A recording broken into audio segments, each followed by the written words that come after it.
প্রিয় বন্ধুরা, এই যে দেখো আজকে দেশি মুরগি রান্না করতেছি, সাথে 2 পিস আলু সহ দিয়ে দিছি, কারণ আলু না দিলে ভালো লাগবে না।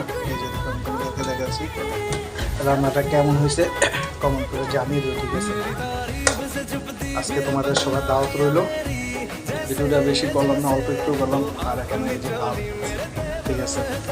আর এই যে মুরগির মাংস রান্নাটা কেমন হয়েছে দেখো, তোমাদেরকে আবারও দেখাচ্ছি। তেল ছেড়ে দিয়েছে, এখন হালকা একটু পানি দেবো, পানি দিয়ে তারপর ঢেকে দেবো, ঠিক আছে।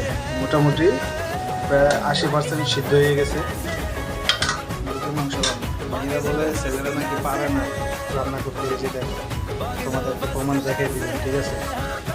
অস্থির একটা কালার দেখা যাচ্ছে, মোবাইলে কেমন দেখা যাচ্ছে জানি না, তো আমার কাছে খুব অস্থির একটা কালার দেখা যাচ্ছে। তো সবাই দাওয়াত রইলো, চলে আসতে পারো। ভিডিওটা ভালো লাগলে বেশি বেশি করে শেয়ার করে দিও, ঠিক আছে। ওকে, আল্লাহ হাফেজ।